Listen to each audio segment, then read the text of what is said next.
Hey, George, you're a scientist. I'm a chemist, yes. Right, you're a scientist. So, I don't eat a ton of asparagus, so I haven't actually done a lot of this research on my own, but I've heard from like movies and TV shows that asparagus will make your urine smell, I guess, like asparagus or something else that's like from but like why? Like other Yeah, foods, as far as I know, don't. I mean, urine just smells like urine, so like right. you don't get strawberry urine if you eat a bunch of strawberries. Like, why do you get asparagus urine? Well, especially because the asparagus making it like smell is one that it'll hit your nostrils from the urinal, right? Like Ugh. you don't. It's not like you like have to like waft the smell. Like you'll just be like peeing, and you'll be like, oh, that smells like somebody ate asparagus because I can smell that, right? Yeah. But darn it, Lions, I am a chemist, not a biologist, but with my very limited background and very limited area of expertise, I will attempt to opine to this question. So, first we must ask, what is a man? A miserable pile of secrets. Yes. Yay. So people can be described in many different ways. We can be described as like the singular creature meant to dominate the earth. We can be described as a miserable pile of secrets, right? We could also be described as a chemistry machine with emergent intelligence, right? So we are just a series of chemical processes that are all lobbed together that have been determined over millions of years of natural selection or mistakes, that these chemical processes all lobbed together work well. And now we just have enough of a brain pilot to say, hey, maybe I should think about myself, right? But that's it. That's the whole experience. Yeah, that's all it is to be human. It's just like we're just a chemistry machine with emergent intelligence. So we're basically a series of chemical pathways all working in tandem. And the pathways are dispassionate, right? They don't care what you're doing, right? Which is why it's so interesting, because it's like, oh, well, my digestive system is here to like help me turn food into nutrients and power my body. It's like, no, your system is like an acid sac and then subsequent enzymes that just do their thing. And so, like, if you ingest certain chemicals, right, your body will turn them into carcinogens because your body doesn't care. It goes into the acid sac, and then it goes through the enzyme process. And if in the process of that, it's making like it's supposed to be making nice little gift baskets. It's like Santa's workshop, right? Where they're just making the presents, and they don't care whether or not they're making little plush toys or knife bombs. It's just they package the present, they send it out. So whatever, right? So now we need to ask a second question, which is, what is asparagus? I want to say it's the stalk of a plant. I think you and I actually had this conversation once off air about like fruit and vegetables. There and are no vegetables. Yeah, vegetable is just like a completely made up term. Like fruit is a scientific classification, and vegetable is like. Right? So, I think asparagus is an edible plant, but I don't think it is the fruit of the plant it comes from. But I am trying to picture wild asparagus, and I cannot do it. Do they come from trees? Yeah, I'm honestly, what I'm picturing is almost like a picket fence made of asparagus stalks, just like a little corn maze, but asparagus. I think it does actually just grow straight up out of the ground in little stalks, if I remember correctly. If I remember correctly, I saw a picture of it once, and it was like a field of asparagus. It looked barren. It looked like a field of wheat that had been harvested. But it's like, yeah, this is a thing about like, modern people modern miserable little piles of secrets don't really understand like where their food comes from, because lettuce also just looks like it is lying on the ground, because it is, right? Yeah. But not every piece of food that you eat looks like it does at a grocery store, just lying on the ground in the wild. But some of them do. Yeah. No, to your point, right? Is that like we are all highly specialized. If all of a sudden somebody said, "Hey, survive," I'd be like, near a grocery store, right? Like, yeah. Yeah, no, I would be the wife from The Road, and I would take a fine piece of obsidian and walk out into the woods, and no one would ever find me. So actually, all of that was a kind of a mislead, because asparagus is also just a miserable pile of secrets. I didn't know if you know. Damn it! So asparagus is people? Yeah, it transitive property always holds up. If asparagus is a miserable pile of secrets and people are a miserable pile of secrets, therefore asparagus are people.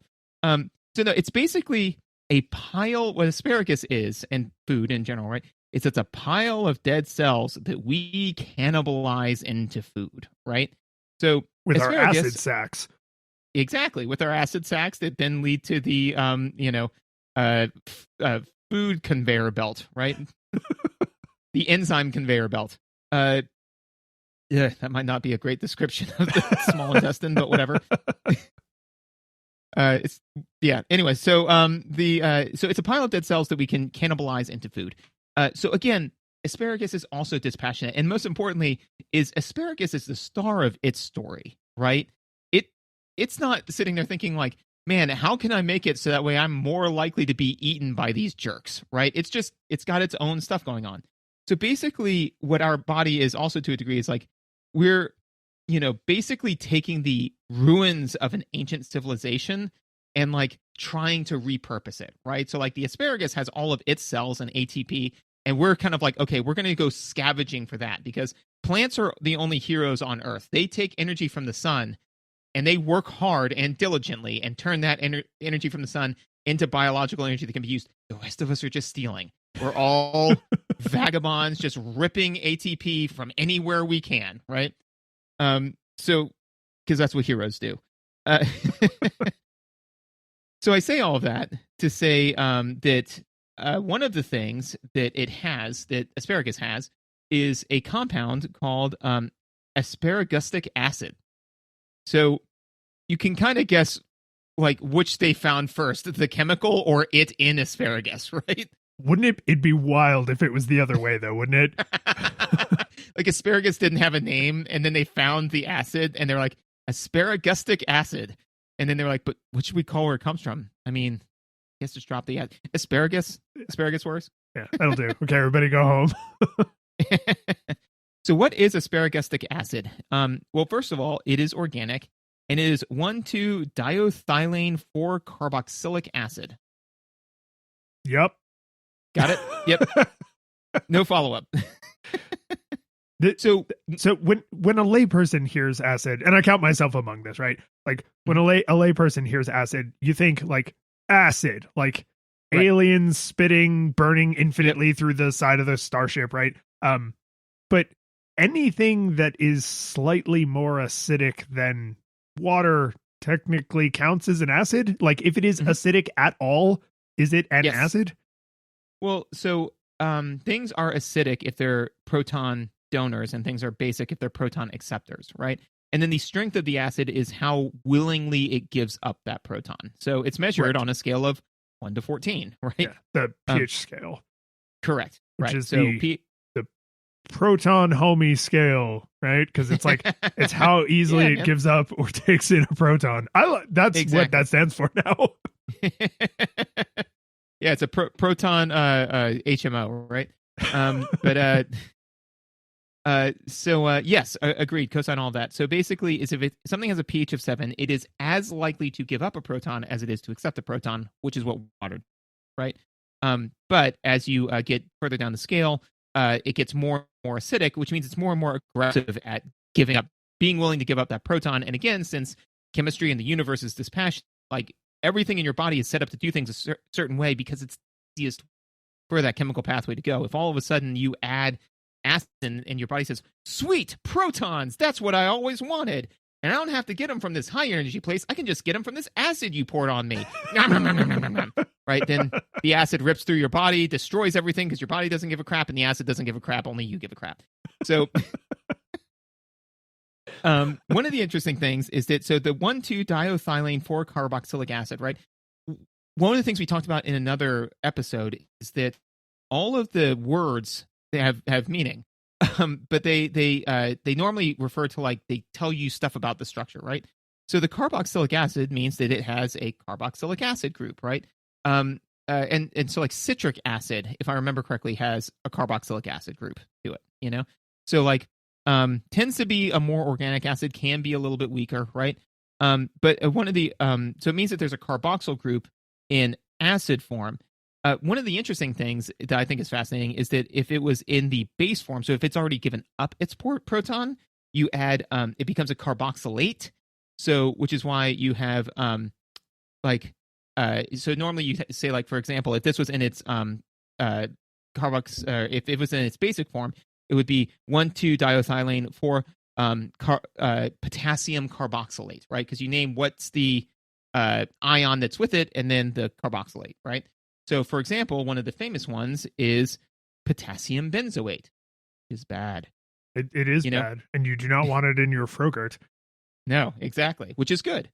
But potassium benzoate, right, is the basic form of benzoic acid, right? So it kind of goes back and forth. So I think that's kind of cool. But the big thing in there is thiolane. So when you hear thio, what does that make you think of? I don't think you're going to get this one right. I just want to know what you think of. I mean, a superhero based entirely around like his upper leg muscles.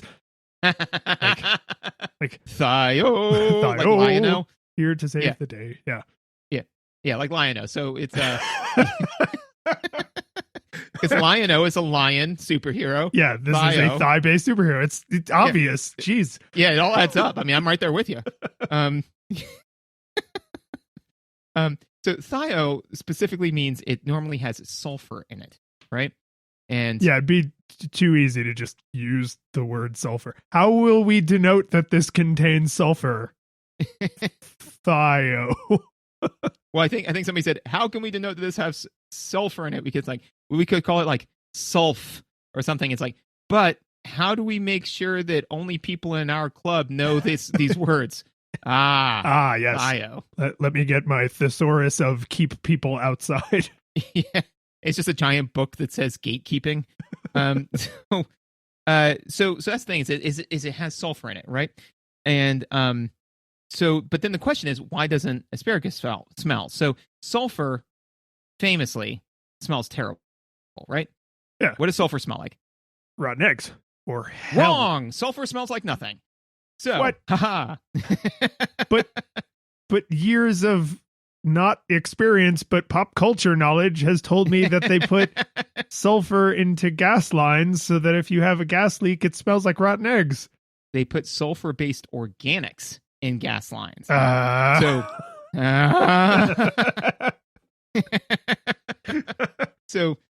yes, no, I am being overly pedantic, but we strive to do that here at Safety Goggles. Yeah, right? that's the point. Yeah. So in the same way that when you say, "Hey, I want to put some sodium on my eggs," right? You mean sodium chloride, not sodium metal. Sodium metal would explode your eggs, right? So sulfur, like a pile of sulfur, tends not to smell, right? Thiols and like organic-based sulfur compounds do, right? So one of the interesting things, so for example, so a thiol is something where it's got an organic group and then a sulfur and then an H on the end, right? So an example of this are mercaptans. Do you know what mercaptans are? Have you heard of those? I mean, I feel like the joke on this one is obvious, right? Because you have like a fairly common prefix and then a whole English word. So yeah, it's a captain of like a mermaid vessel. Absolutely. Yeah, mercaptan. Yeah. Yeah, exactly. But the thing is that these particular mercaptans, they all are particularly they love small animals and specifically skunks, which is why skunks, when they spray, that spray is called mercaptans because of the fact that they used to be so associated with mercaptans. It's good science. Yeah, right. Just like look, correlation proves causation. We're good. But no, mercaptans are actually what skunks release when they spray their smell, and that's just a carbon and then sulfur and then hydrogen. So it's basically like one of the simpler thiols, right?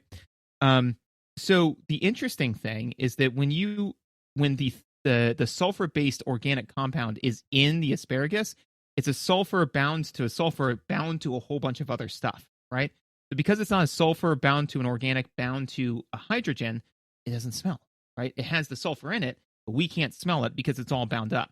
But then it goes through our body's enzyme conveyor belt, right?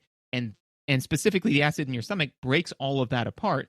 So now all of a sudden the sulfur is bound to a hydrogen, right? And that gives off that beautiful rotting meat thiol smell, right? Which then when it goes through the rest of your digestive tract and is then excreted, right? This volatile chemical volatilizes into the air, hits your nose because you're smelling your urine, and it's now in you, as we've discussed in other episodes. And that is why asparagus makes your pee stink. This doesn't remind me of any other questions I wanted to ask you.